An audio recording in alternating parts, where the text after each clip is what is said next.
आज जो हम लोग पढ़ेंगे वो पढ़ेंगे हम लोग compounds of nitrogen. Already P block में हम लोग चल रहे थे और 15 ग्रुप जो है ना हम लोग वो देख रहे हैं 15 ग्रुप, और 15 ग्रुप में इसका फिजिकल प्रॉपर्टी हम लोग देख चुके थे। तो आज हम लोग का चलना है कि नाइट्रोजन का फॉर्मेशन कैसे होगा। तो अलग अलग मेथड से है इसका जो प्रिपरेशन है ना, हम लोग अलग अलग मेथड से करते हैं। तो जो सबसे पहला प्रिपरेशन है वो लैब है, लेबोरेटरी।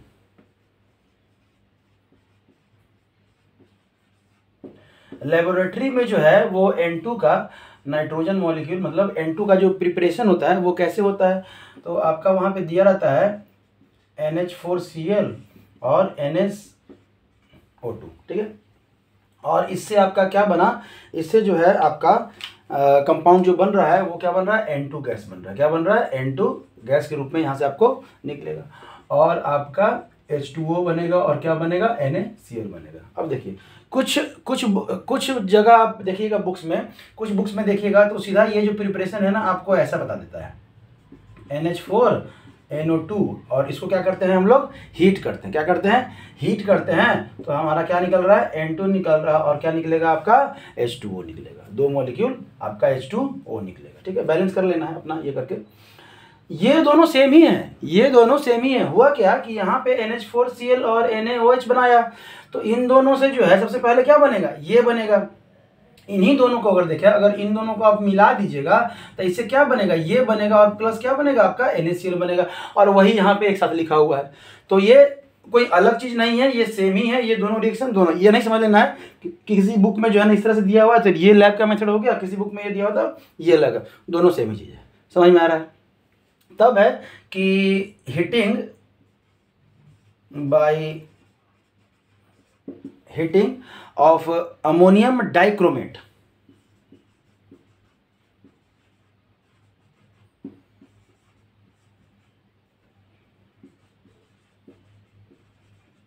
अमोनियम आपका डाइक्रोमेट। अब जब अमोनियम डाइक्रोमेट है तो यहाँ पे आप इस तरह से, सॉरी, NH4 इस तरह से आपका कर सकते हैं और Cr2O7 यहाँ पे -2 लिखते हैं ना, तो उसी की जगह पे यहाँ पे दो हो गया। इसको क्या कर रहे हैं, गर्म कर दे रहे हैं। इसको क्या कर दीजिए, गर्म कर दीजिए, ठीक है। जब गर्म कर देंगे तो क्या बनेगा, बाकी क्या बने चाहे नहीं बने इतना हमको नहीं पता, लेकिन N2 चूंकि हम उसी के बारे में पढ़ रहे हैं तो उसको पहले लिख दीजिए कि N2 गैस का तो फॉर्मेशन होगा ही होगा। अब बुक में जो है ना गैस को इस तरह से नहीं लिख के क्या करता है, ऐसे आपको दे देगा। तो ऐसा लिखा रहे तब भी ऊपर की ओर अगर साइन दे दे तब भी आपका क्या है कि वो गैस बन रहा है, और ऊपर की ओर इसका मतलब ये होता है कि ये क्या है, गैस का फॉर्म है। समझ में आ रहा है। और तब क्या है, आप इसके बाद जो बचता है H2O और प्लस Cr2O3, उसमें जो है ना आप इसको बैलेंस कर लीजिए। तो 7 है यहाँ पे, 3 वहाँ पे, 4 यहाँ पे, तो यहाँ पे 2 कह सकते हैं आप, ठीक है। तो 2 नहीं 4 है ना, तो यहाँ पे 4 7 है, तो 3 तो यहाँ पे है ऑलरेडी आपका। अब कहेंगे सर तो इसको बैलेंस क्यों नहीं किया, यहाँ पे ऑलरेडी 2 क्रोमियम है, यहाँ 2 क्रोमियम है तो क्रोमियम को छेड़छाड़ नहीं करना है यहाँ पे। तब क्या है कि 3 ऑक्सीजन यहाँ पे तो हो गया, और तो यहाँ पे क्या बचा, 1 ऑक्सीजन यहीं पे जगह है, और ऑक्सीजन कितना है, 7 है यहाँ पे, तो 3 4 है, तो 4 से मल्टीप्लाई, सिंपल सा, बाकी आपका हो गया है। समझ में आ रहा है। तो ये प्रिपरेशन है। और भी जो इंडस्ट्री में बनाते हैं वो कैसे बनाते हैं, अगर बात करें कि वेरी प्योर, वेरी क्या होता है आपका, प्योर जो नाइट्रोजन है वो कहाँ से हमको फॉर्म होगा, तो या तो सोडियम एजाइड बोलिए या barium azide. Pure nitrogen formed from या फॉर्म्ड बाय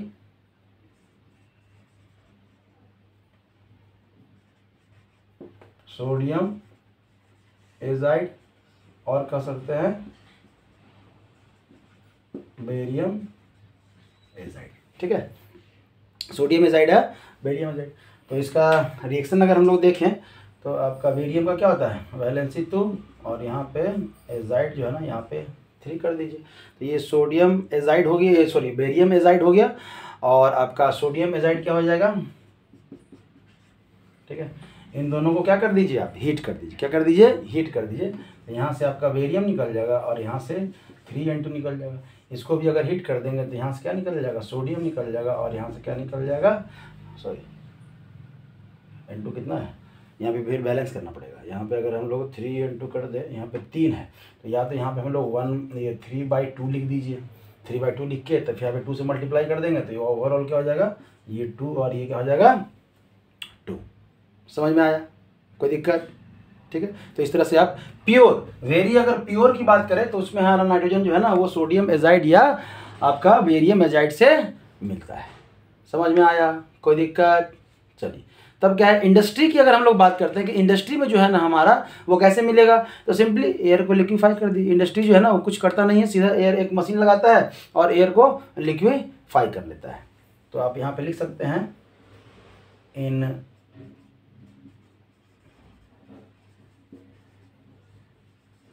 इंडस्ट्री में क्या है आपका, सीधा एयर को क्या करते हैं हम लोग, लिक्विफिकेशन करते हैं। तो आप लिख सकते हैं कि N2 का जो फॉर्मेशन है वो कहाँ से है आपका, सीधा लिक्विफिकेशन ऑफ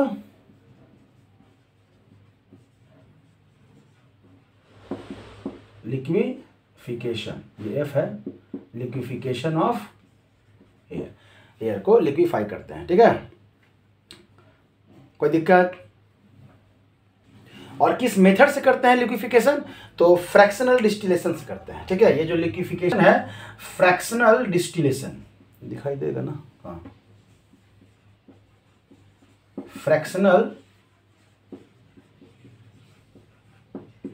फ्रैक्शनल डिस्टिलेशन से जो है ना हम लोग क्या करते हैं, ये एयर को डिस्टिलेशन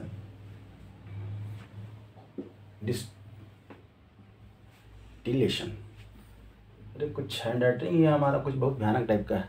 ठीक है, फ्रैक्शनल डिस्टिलेशन, अभी फ्रैक्शनल डिस्टिलेशन के लिए हम तो लोग क्लास 8 में भी पढ़े हैं या 12th में भी हम लोग जब देखेंगे चैप्टर 6 देखेंगे तो उसमें भी हम लोग इसको कर लेंगे। कोई दिक्कत? अब जो N2 का तो फॉर्मेशन हो गया, इसका प्रॉपर्टी क्या है नाइट्रोजन का, N2 जो है आपका वो कलरलेस है। N2 इन्वायरमेंट में कोई कलर है, इन्वायरमेंट का हमारा नहीं है, क्या है आपका, कलरलेस। कलरलेस तो हो ही गया, और कोई इन्वायरमेंट का कोई हमारा स्मेल भी अलग से नहीं है, तो आप क्या कह सकते हैं, ऑर्डरलेस कह सकते हैं, मतलब कोई स्मेल आपका नहीं है। और क्या कह सकते हैं, very less soluble in water, water में क्या है, बहुत कम ही सोल्यूबल है। कोई दिक्कत? ये रूम टेम्परेचर पे किसके फॉर्म में होता है, ये इनर्ट गैस के रूप में ये फॉर्म करता है। क्यों? क्योंकि इसका रूम टेम्परेचर पे जो है ना वो ऑलमोस्ट क्या रहता है, गैस के फॉर्म में रहता है। और इसका जो बॉन्ड इंथैल्पी है, आप कह सकते हैं कि बॉन्ड इंथैल्पी बोलिए या एनर्जी बोलिए, बॉन्ड एनर्जी जो है, चूंकि नाइट्रोजन का ट्रिपल बॉन्ड होता है ये, ठीक है, तो ट्रिपल बॉन्ड होने के कारण इसका जो बॉन्ड एनर्जी है वो क्या है, बहुत ही हाई है, जिसके कारण इसका क्या होता है, बॉइलिंग पॉइंट जो होता है हाई हो जाता है। क्या होता है, हाई हो जाता है। ठीक है, कोई दिक्कत नहीं, बॉइलिंग पॉइंट नहीं, बॉन्ड एनर्जी क्या होता है आपका, हाई होता है। ठीक है, क्यों? क्योंकि इसका बॉन्ड डिसोसिएशन एनर्जी यहीं पे है, ट्रिपल बॉन्ड का फॉर्मेशन हो रहा है। समझ में आ रहा है? चलिए, तब है कि इसको हम लोग क्या क्या यूज करते हैं, यूजेस मतलब हमारा इसका क्या क्या है, क्या क्या हम लोग इसको यूज करते हैं। तो पहला जो अगर यूज अगर हम लोग लिखें, यूजेस अगर हम लोग कर दें, तो पहला जो यूज़ है हमारा, ये क्या कर रहा है, यूज़ मतलब हम लोग तो अपने से नहीं कर रहे हैं, लेकिन ऑलरेडी इन्वायरमेंट में है। ये क्या करता है, provide inert atmosphere. Inert atmosphere हमको ऑलरेडी ये प्रोवाइड कर रहा है, प्लस ये इनर्ट एटमॉस्फेयर हमको प्रोवाइड करता है कहाँ, इंडस्ट्री में भी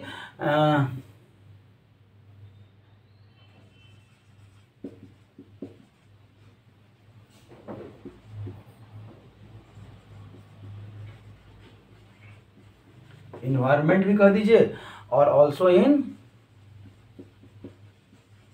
इंडस्ट्री में भी कर दीजिए। जहाँ पे हम लोग किसका वर्क कर रहे हैं, जहाँ पे आयरन और स्टील का जो कंपनी होता है ना, जैसे आयरन और जहाँ पे स्टील का जो कंपनी है, वहाँ पे हमको इनर्ट एटमॉस्फेयर चाहिए, ताकि जो आयरन वगैरह बने उसमें ऑक्साइड नहीं बने, ऑक्साइड लेयर ना बने।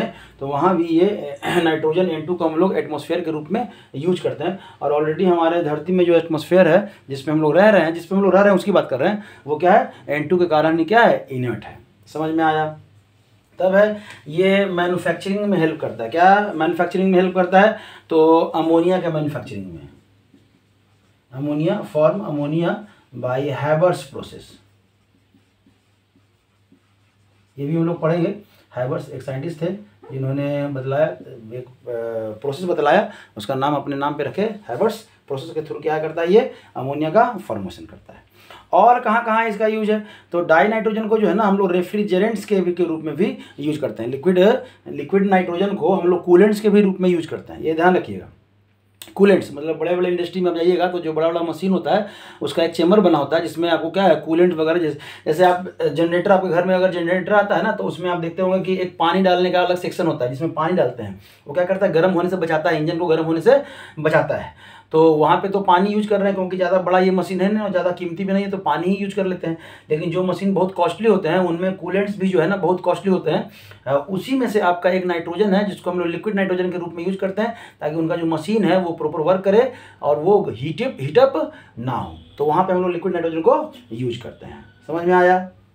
तो इसको रेफ्रिजरेंट्स के भी रूप में, रेफ्रिजरेंट के भी रूप में यूज करते हैं, कुछ बायोलॉजिकल मटेरियल में, फूड आइटम ऐसा करके बहुत सारा है, सर्जरी वगैरह में भी हम लोग यूज करते हैं। तो उतना जानना नहीं है, बस इनर्ट गैस प्रोवाइड करता है और हैवर्ट्स प्रोसेस का ये क्या करता है, फॉर्मेशन करता है अमोनिया का हैवर्ट्स प्रोसेस के थ्रू। तो चलते हैं आगे। अभी हम लोग एक प्रोसेस की बात की है, हैवर्ट्स प्रोसेस के थ्रू किसका है, अमोनिया का फॉर्मेशन करता है। तो उसी प्रोसेस के थ्रू हम लोग देखते हैं कि क्या होता है आपका यहाँ पे, क्या है आपका हैवर्ट्स प्रोसेस, और इसके थ्रू हमारा अमोनिया का फॉर्मेशन होता है। तो कैसे आपका अमोनिया का फॉर्मेशन होता है, तो बहुत बार ये रिएक्शन देखे होंगे ऑलरेडी, बस खाली इसका आप नाम नहीं जानते होंगे। N2+ 3H2 और इससे क्या बन रहा है, 2NH3 बन रहा है। यही जो है ना आपका क्या कहलाता है, हैवर्ट्स प्रोसेस कहलाता है। इस प्रोसेस में ज़्यादा कुछ है नहीं, बाकी सबसे पहले ये जानना है कि ये क्या है आपका एक्सोथर्मिक रिएक्शन है। ये एनर्जी रिलीज करता है, क्या करता है, एनर्जी रिलीज करता है। और कंडीशन क्या है कि इसका जो रिएक्टेंट होता है ना, अगर आप कंडीशन की बात करें तो इसका कंडीशन इंपॉर्टेंट है और इसके कंडीशन से जो है ना बहुत बार क्वेश्चन आ चुका है आपके कंपटीशन में। तो कंडीशन क्या है कि ये किस प्रिंसिपल को फॉलो करता है, तो ली चैटलियर प्रिंसिपल को फॉलो करता है। एक साइंटिस्ट थे,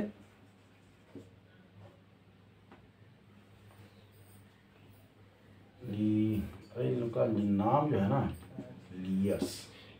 ली चैटलियर्स प्रिंसिपल, ठीक है, ली चैटलियर्स प्रिंसिपल। और इसमें जो प्रेशर होता है वो हाई प्रेशर होता है। क्या होता है आपका, हाई प्रेशर। और टेम्परेचर जो होता है वो क्या होगा, ये भी ज़्यादा ही होता है। आपका टेम्परेचर जो होता है 770 K। अब 770 से ऑलरेडी बहुत सारा आपका क्या है ना, अब ये हाई टेम्परेचर है आपका, ठीक है। और तब जो इम्पोर्टेंट है, बहुत बार पूछा गया है, जो रिएक्टेंट यूज करते हैं, रिएक्टेंट। तो रिएक्टेंट क्या क्या यूज करते हैं हम लोग, तो आयरन और मोलिब्डेनम कहीं यूज करते हुए देखिएगा, कभी जो है ना आयरन और आपका मोलिब्डेनम कर दे तो भी ये रिएक्टेंट्स के रूप में होता है। या आपका आयरन का ऑक्साइड यूज करेगा Fe2O3, तो आपका क्या यूज करेगा, सुपर ऑक्साइड यूज करेगा K2O, और उसी के साथ Al2O3। मतलब ये इंपॉर्टेंट है इसमें, ये इंपॉर्टेंट है और ये प्रिंसिपल इंपॉर्टेंट है। मतलब ओवरऑल कह सकते हैं कि कंडीशन कि हैवर्ट्स प्रोसेस जो होता है ये तो नॉर्मल रिएक्शन है, ये एक्सोथर्मिक है, ली चैटलियर प्रिंसिपल यूज करता है, हाई प्रेशर पे होता है, हाई टेम्परेचर पे होता है, और रिएक्टेंट आपका ये है। इतना याद कर लिए तो ओवरऑल हैवर्ट्स प्रोसेस से जो क्वेश्चन आएगा उसको बनाने के लिए आप तैयार हैं। और भी प्रोसेस है जिससे हम लोग अमोनिया बनाते हैं, जरा देखते हैं। दूसरा जो मेथड है आपका वो क्या है, आपका डीके। आपका किसका डीके, तो आप ऑर्गेन क्या कह सकते हैं उसको, नाइट्रोजनस वेस्ट को कह सकते हैं। नाइट्रोजनस वेस्ट का आपका क्या है ना, डीके। नाइट्रोजनस वेस्ट के डीके में आता है जो हमारे द्वारा छोड़ा जाता है, ठीक है।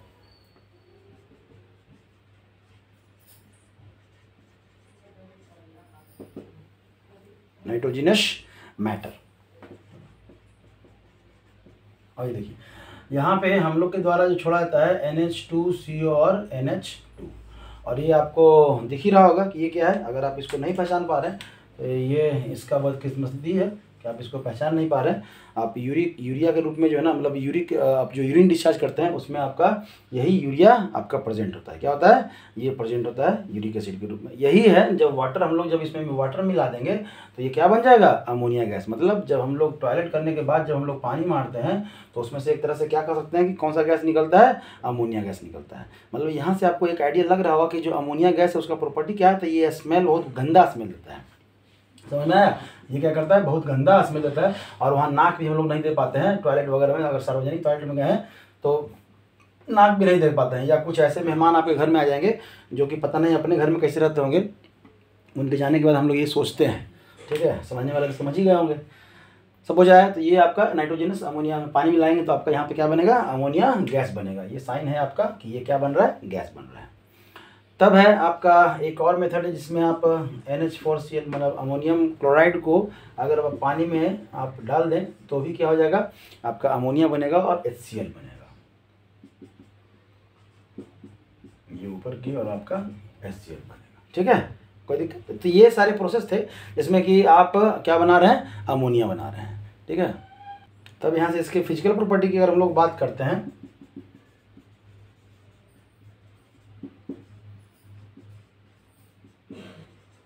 फिजिकल प्रॉपर्टी तो आपका क्या है? चूंकि ये स्मेल तो कर ही रहा है, जब हम लोग टॉयलेट करते हैं उसका स्मेलिंग तो आता ही आता है। तो हम कह सकते हैं कि पंजेंट ऑर्डर उस स्मेलिंग को हम लोग कहते हैं पंजेंट ऑर्डर। मतलब बहुत ही खराब टाइप का, सड़ा हुआ टाइप का, या कह सकते हैं बेकार टाइप का जो स्मेल होता है ना, वो होता है। प्लस जब आप टॉयलेट करते हैं तो कोई मतलब नॉर्मली अगर अच्छा से आपका बॉडी जो है ना हाइड्रेटेड है, मतलब पानी वगैरह का कोई कमी नहीं है, तो ये क्या होता है? ये जो यूरिन जो आप डिस्चार्ज करते हैं उसमें कोई कलर नहीं होता है। तो आप क्या कर सकते हैं कि ये भी जो है ना वो कलरलेस। अब आप में से कुछ कहेंगे नहीं सर सुबह सुबह उठते हैं तो येलो कलर होता है। तो येलो कलर होता है कि आपके जो यूरिन है उसमें सॉल्ट ज़्यादा है, यूरिन ज़्यादा है, उसमें पानी कम हो गया है। कहने का मतलब ये ऑलरेडी इसका कोई कलर नहीं होता यूरिया का। आप इसको देख सकते हैं कि खेती वगैरह में जब यूरिया लेके आते हैं लोग, किसान लोग जब लेके आते हैं फार्मर्स, तो वो वाइट कलर का एक दाना दाना के जैसा होता है, उसको पानी में मिला के ऐसे भी छीट देते हैं तो उसका वो वाइट कलर का होता है। कलरलेस वाइट को हम लोग क्या मानते हैं? कलरलेस मानते हैं। ठीक है, कलर नहीं मानते हैं। तब इसका ये जो है ना, हाँ ये एक चीज़ बोल सकते हैं कि ये हाईली सॉल्युबल है। हाईली क्या है? सॉल्युबल है, हाईली सॉल्युबल है। किसमें सॉल्युबल है? आपका वाटर में। वाटर में ये आपका हाईली सॉल्युबल है। ठीक, ये रहा आपका प्रिपरेशन। तब इसका केमिकल प्रॉपर्टी, फिजिकल प्रॉपर्टी है। केमिकल प्रॉपर्टी की चर्चा कर लेते हैं। अब देखिए अमोनिया जो है वो होता क्या है कि बेसिक नेचर का होता है। क्या होता है आपका? ये बेसिक नेचर का होता है। ऑलरेडी इसको हम लोग क्या कहते हैं? लुईस बेस कहते हैं। क्या कहते हैं हम लोग? लुईस बेस कहते हैं। ठीक है, लुईस बेस क्यों? क्योंकि इसके पास एक लोन पेयर है और लोन पेयर को क्या करता है? ये डोनेट करता है। क्या करता है? डोनेट करता है। लुईस बेस कहते हैं। तो इसको अगर आप पानी में आप मिला रहे हैं, आप इसमें अगर वाटर देंगे ना तो ये कैसा बिहेव करता है? बेस के जैसा। तो क्यों? तो ये NH4+ और OH-। तो पानी में मिलाएंगे तो भी ये OH- आपका दे रहा है। तो आप जान रहे हैं कि ये बेसिक नेचर का है। और आपका क्या है? आप अगर ऐसे अमोनिया है तो इसके पास लोन पेयर है, तो वो लोन पेयर डोनेट करेगा तो वो क्या कहलाएगा?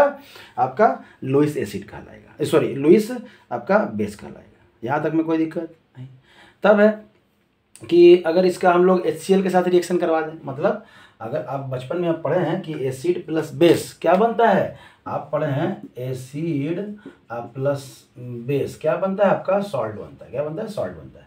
तो एसिड है आपका, मान लेते हैं HCl, और ये जो है ना अमोनिया फिलहाल मान के चलिए कि नहीं है, बेस नहीं है। तब क्या ये क्या बना रहा है? NH4Cl बना रहा है, और ये क्या होता है? आपका सॉल्ट होता है। तो जाहिर सी बात है जब ये एसिड है तो ये बेस होगा तभी ना बनेगा। तो इस तरह से देखिए जो पहले जो पढ़े हैं ना 9th-10th में, तो वो बेस है आपका, उसका यूज आप यहाँ भी कर सकते हैं। ऐसा नहीं है जो पहले पढ़े हैं वो आपका क्या हो गया? बर्बाद हो गया है। समझ में आया? कोई दिक्कत? ठीक है, वाटर में सॉल्युबल होता ही है, आपको यहाँ तक हम लोग किए ही। अगर यही आगे रिएक्शन की बात करें, इसके सॉल्युबल नेचर के कारण, जैसे आप बोले कि NH3 से और H2 अगर मिला देते हैं तो ये NH4OH बन रहा है। वही आयन अभी हम लोग दिखा रहे थे। ये इसके कारण जो है ना बहुत सारे ये प्रेसिपिटेट बनाने में भी मेटल का कह सकते हैं कि मेटल का प्रेसिपिटेट बनाने में भी ये हेल्प कर सकता है। तो क्या क्या? जैसे FeCl3 है और इसमें अगर हम लोग NH4OH अगर डाल दें तो ये क्या बना जाएगा? आपका प्रेसिपिटेट बन जाता है। FeOH का होल 3:X H2O। और बाकी जो रेस्ट बचा वो आप लिख सकते हैं यहाँ पे NH4Cl आप करके, यहाँ पे NH4Cl सॉल्ट का तो बनेगा ही बनेगा, ये कर Cl तो यहाँ से आएगा ही आएगा। समझ में आया? तो ये क्या होता है, पीपीटी का फॉर्मेशन करता है। क्या करता है? पीपीटी, प्रेसिपिटेट या प्रेसिपिटेशन मेटल के प्रेसिपिटेशन का ये फॉर्मेशन करता है। और यहाँ से अगर कलर आपको लिखना हो तो ये ब्राउन कलर का होता है। देखिए याद तो ये सब रखना ही पड़ेगा, ये सब तो याद करना पड़ेगा कि ब्राउन कलर होता है, ये इसका कोई शॉर्टकट है नहीं। शॉर्टकट आपके पास है तो बढ़िया है, लेकिन अगर पलटते रहेंगे तो वो याद रहेगा ऑलमोस्ट। क्योंकि आयरन जो हम लोग लोहा देखते हैं ना, वो ब्राउन कलर का ही होता है। तो इस तरह से आप मैच करके, ऐसा कोई जरूरी नहीं कि ये लोहा है तो ब्राउन कलर, लेकिन इन्वायरमेंट में जो हमको नजर आ रहा है वो आपका क्या नजर आ रहा है, ब्राउन कलर का, तो आप यहाँ कह सकते हैं कि हमारा ब्राउन कलर का है। तब है आपका कि अगर ZnCl2 की बात करें तो ये भी जो है ना सेम इसी टाइप का प्रेसिपिटेशन आपका क्या करता है, शो करता है। ये भी जो है आपका यहाँ पे ZnOH का होल 2, और ये जो है आपका वाइट पीपीटी का ये फॉर्मेशन करता है। मतलब अगर एक कंपाउंड है, कोई कंपाउंड है और उसमें मान लेते हैं कोई कंपाउंड है, Zn के कोई कंपाउंड है, अब क्या कंपाउंड हमको पता नहीं, लेकिन अगर आप ये डाल दिए तो आपका क्या बन गया, वाइट प्रेसिपिटेशन बन गया। तो ये पता चलेगा कि आपका क्या है, जिंक का क्लोराइड है। और प्लस आप नहीं भी लिख सकते हैं, लिख भी सकते हैं, आपका ये क्या है, NH4 और Cl तो आपका बनेगा ही बनेगा। ठीक है, तो ये कुछ रहा आपका प्रेसिपिटेशन किसका, नाइट्रोजन अमोनिया का, ये केमिकल प्रॉपर्टी। कुछ और एक दो केमिकल प्रॉपर्टी जो आपको नजर आएंगे वो आप अपना लिख सकते हैं, यहाँ पे कोई दिक्कत नहीं है। कुछ नाइट्रोजन के ऑक्साइड्स की बात करते हैं यहाँ पे। तो जो पहला होता है वो होता है N2O, आप इसको कह सकते हैं डाई नाइट्रोजन ऑक्साइड। ठीक है, डाई नाइट्रोजन ऑक्साइड। इसका जो प्रिपरेशन ऐसे इंपॉर्टेंट नहीं है, बस इसका स्ट्रक्चर वगैरह देख लीजिएगा। इसका जो प्रिपरेशन है वो NH4NO3, इसको क्या कर देंगे आप, हीट कर देंगे तो आपका ये N2O निकलेगा और H2O। इसी को हम लोग यूज करते हैं आपका इसका जो प्रॉपर्टी है, देखिए इसका जो स्ट्रक्चर होगा क्या होगा, लीनियर स्ट्रक्चर होगा। कैसा होगा, तो इसका जो अगर स्ट्रक्चर हम लोग देखें तो ये डबल बॉन्ड, ये डबल बॉन्ड और ये और यहाँ पे प्लस रहेगा, तो यहाँ पे क्या रहेगा आपका, माइनस रहेगा, ये कह सकते हैं। इस तरह से स्ट्रक्चर देखिएगा, या कहीं कहीं ये रेजोनेटिंग स्ट्रक्चर है, या कहीं कहीं आप जो है ना इस तरह से आपका स्ट्रक्चर देखिएगा कि नाइट्रोजन का तीनों बॉन्ड पूरा है और यहाँ पे आपका 4 है और यहाँ पे ऑक्सीजन है, तो यहाँ पे माइनस और यहाँ पे प्लस, तो इस तरह का। तो स्ट्रक्चर इस रेजोनेंस के कारण क्या हो जाएगा कि अगर बात करें तो ये आपका यहाँ पे ऐसे और ऐसे और ऐसे और एक ऐसे पार्शियल डबल बॉन्ड सब पे रहेगा। तो इसका जो शेप रहेगा वो क्या रहेगा, लीनियर रहेगा। क्या रहेगा आपका, लीनियर शेप का रहेगा। ठीक है, लीनियर, अच्छा से लिख दीजिए, लीनियर। समझ में आ रहा है? तब है इसका प्रॉपर्टी, ऑलरेडी इसको यूज करते हैं। कौन सा गैस है, यस, लाफिंग गैस है आपका। ठीक है, इसी को हम लोग क्या बोलते हैं, आपका लाफिंग गैस बोलते हैं। और लाफिंग गैस है लेकिन इसका कोई कलर उलर नहीं है, तो आप क्या कह सकते हैं, इसको कलरलेस कह सकते हैं। ठीक है, आप कलरलेस कह सकते हैं। कोई इसका स्मेल भी नहीं है, मतलब बगल में कोई आके अगर छोड़ दिया तो आपको पता नहीं चलेगा। ठीक है, तो लाफिंग गैस है। और ये क्या है आपका, न्यूट्रल ऑक्साइड है, न्यूट्रल ऑक्साइड। ठीक है, तो चलते हैं दूसरे ऑक्साइड्स के बारे में।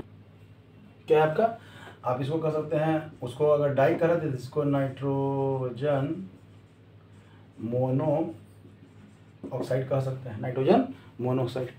देखिए फिर से बोल रहे हैं, इसका प्रिपरेशन कोई इंपॉर्टेंट नहीं है, बस इसका स्ट्रक्चर वगैरह जान लीजिएगा तो आपका जो है ना काम यहाँ पे हो जाएगा। ठीक है, स्ट्रक्चर वगैरह जान लीजिए क्या है क्या नहीं है आपका। बस इसका टेम्परेचर जो होता है ना बहुत हाई होता है, ये जो है बहुत हाई टेम्परेचर पे ये आपका बनेगा। और नहीं तो आप अमोनिया को अगर एयर में जो है ना आप रिएक्शन करवा रहे हैं या एयर में हीट कर रहे हैं, तब भी जो आपको है ना क्या बनेगा, NO+H2 आपका ये फॉर्मेशन करेगा। हम बैलेंस नहीं कर रहे हैं, बैलेंस आप बाद में कर लीजिएगा। एयर में चूँकि एयर लिख दिए हैं तो आपका यहाँ पे कुछ भी बन सकता है, कितना ही बन सकता है। तो ये बैलेंसिंग का यहाँ मेन इंपॉर्टेंट नहीं है, मेन है कि ये NO बन कैसे रहा है। तो अमोनिया को हम लोग एयर से हीट करेंगे तो भी हमारा ये फॉर्मेशन करेगा।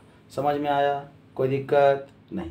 अगर इसमें हम इसका ऑक्सीडेशन स्टेट देखें, अगर नाइट्रोजन का ऑक्सीडेशन स्टेट देखें NO में, तो हम लोग क्या निकालते हैं, इसका -2 होता है, इसका कितना हो जाएगा, +2 हो जाएगा इसका ऑक्सीडेशन। तो कह सकते हैं कि जो ऑक्सीडेशन स्टेट है वो कितना हो जाएगा, +2 हो जाएगा। कोई दिक्कत, समझ में आया?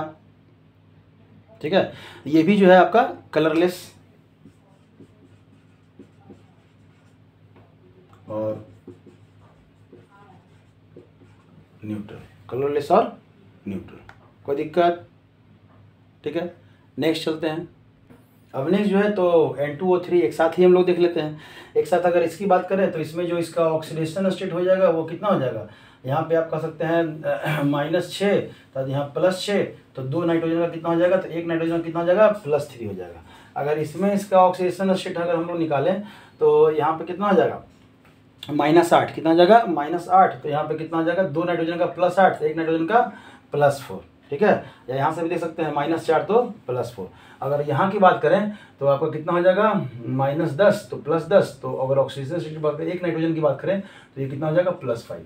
अब कहेंगे सर तो इसका +5 होगा क्या, भाई ऑक्सीडेशन तो होगा ही होगा। वो जो मैक्सिमम जो था आपका 4, वो कोवैलेंसी की बात कर रहे थे। कोवैलेंसी आपका कितना होगा, 4 से ज़्यादा नहीं होगा, 5 नहीं होगा। मतलब ये 5 अलग अलग एलिमेंट्स के, एक ही नाइट्रोजन 5 अलग अलग एलिमेंट्स से रिएक्शन नहीं कर सकता है। क्यों? क्योंकि इसके पास वैकेंट ऑर्बिटल नहीं है। समझ में आया? ठीक है। तब अगर इसके स्ट्रक्चर की बात करें, अब यह है क्या, ये एसिडिक होता है। क्या होता है आपका, एसिडिक होता है। अब देखिए कहाँ आपका अमोनिया जो है ना वो बेसिक है, लेकिन ये क्या है, एसिडिक ऑक्साइड कहलाता है। क्या कहलाता है, एसिडिक ऑक्साइड कहलाता है। क्यों कहलाता है, यहाँ पे इसका स्ट्रक्चर देखेंगे ना तो आपको एक डबल बॉन्ड ऑक्सीजन और एक आप कह सकते हैं यहाँ पे एक जो है ना ये इस तरह से आप लगा दीजिए, और तब यहाँ पे क्या है, नाइट्रोजन, और एक ऑक्सीजन जो है ना आप इसके साथ भी लगा सकते हैं। यहाँ पे ये अपना एक ऑक्सीजन जो है ना ये डोनेट किया, और तब इसके पास एक लोन पेयर, सॉरी ज़्यादा हो गया, एक लोन पेयर आपका बच जाएगा। ठीक है, ये हम कोऑर्डिनेट बॉन्ड बना रहे हैं। यहाँ पे आपको बुक में कहीं कहीं इस तरह से आपको दिख जाएगा, ऐसे ऐसे ऐसे, और तब फिर यहाँ पे लोन पेयर था। इसके लिए तो मान लेते हैं ठीक है। अतः ई कैसे हो गया, 2 2 4 और 1 5, ऐसे नहीं। ये कोऑर्डिनेशन बॉन्ड को आप कोऑर्डिनेट बॉन्ड को क्या करेंगे, आप एरो से दिखाएंगे। क्या करेंगे, एरो से दिखाएंगे। और तब इसके पास एक लोन पेयर बचा रहेगा। समझ में आया, कोई दिक्कत? तो इस तरह से आप स्ट्रक्चर को भी आप समझेंगे। स्ट्रक्चर ही इंपॉर्टेंट है आपका। यहाँ पे अगर हम लोग देख लें तो NO2 है, तो इसका तो आसानी से हम लोग बना सकते हैं कि एक नाइट्रोजन को ये डबल बॉन्ड और एक नाइट्रोजन को क्या करेगा, ये लोन पेयर दे देगा, लोन पेयर दे देगा। तब क्या बचेगा, एक ही इलेक्ट्रॉन बचेगा इसके पास। क्या बचेगा, एक इलेक्ट्रॉन बचेगा। या कहीं कहीं आप देखे होंगे कि वो इस तरह से आपका बनाया होगा और यहाँ पे एक लोन पेयर बचेगा, ऐसा। तो ऐसा नहीं होगा, ठीक है, ऐसा नहीं होगा। क्यों? क्योंकि ये ज़्यादा इलेक्ट्रोनेगेटिव है, तो ये अपना बॉन्ड बनाएगा ही बनाएगा, आपका यहाँ पे रहेगा। अगर हाँ, अगर हाइब्रिडाइजेशन की बात करें, अगर हाइब्रिडाइजेशन की अगर आप बात करते हैं तो यहाँ पे इसका हाइब्रिडाइजेशन कितना हो जाएगा, कितने एलिमेंट से जुड़ा हुआ है, 1 2 3, तो sp2। यहाँ भी 1 2, और ये लोन पेयर को भी एक गिनते हैं, तो ये भी क्या हो जाएगा, sp2। समझ में आया, कोई दिक्कत? बोलिए नहीं। तब यहाँ पे NO जो है ना, NO2 इन जनरल आप देखिएगा NO2 को, तो NO2 आपको नजर आएगा प्लस के रूप में, या NO2 आपको नजर आएगा माइनस के रूप में। तो NO2 जब प्लस होगा तो ये इलेक्ट्रॉन नहीं होगा, NO2 जब माइनस होगा तो यहाँ पे क्या होगा, 2 इलेक्ट्रॉन होगा। और उसको किस तरह से करेंगे, इस तरह से हम लोग यहाँ पे लिखेंगे। समझ में आया? क्यों? क्योंकि ये एक इलेक्ट्रॉन क्या किया, गेन किया। ठीक है, तब आते हैं आपके इसके स्ट्रक्चर पे। इसका स्ट्रक्चर बहुत आसान है। 2 गो नाइट्रोजन है, तो 2 गो नाइट्रोजन पहले आप लगा दीजिए। और कितना ऑक्सीजन है, 5 ऑक्सीजन है। तो एक तो डबल बॉन्ड आप इस तरह से दे दीजिए, और एक आप दे दीजिए यहाँ पे भी डबल बॉन्ड दे दीजिए, और यहाँ पे भी दे दीजिए। अब एक इलेक्ट्रॉन बचा यहाँ, एक इलेक्ट्रॉन बचा यहाँ, लेकिन एक ऑक्सीजन भी बचा है, तो क्या कर दीजिए, मतलब ये बीच में होगा एक एक ऑक्सीजन के साथ। तो ये इसका स्ट्रक्चर हो गया यहाँ पे N2O5 का। कोई दिक्कत नहीं। स्ट्रक्चर को समझिए, स्ट्रक्चर समझ गए, ऑलमोस्ट समझ गए। यहाँ से हाइब्रिडाइजेशन की अगर बात करें तो 1 2 और मतलब 1 2 और 3, तो यहाँ भी आपका sp2 ही हाइब्रिडाइजेशन होगा। आप चाहे तो शॉर्टकट मेथड से भी निकाल सकते हैं, या आप लॉन्ग कट मेथड से भी निकाल सकते हैं। कोई दिक्कत? Thank you.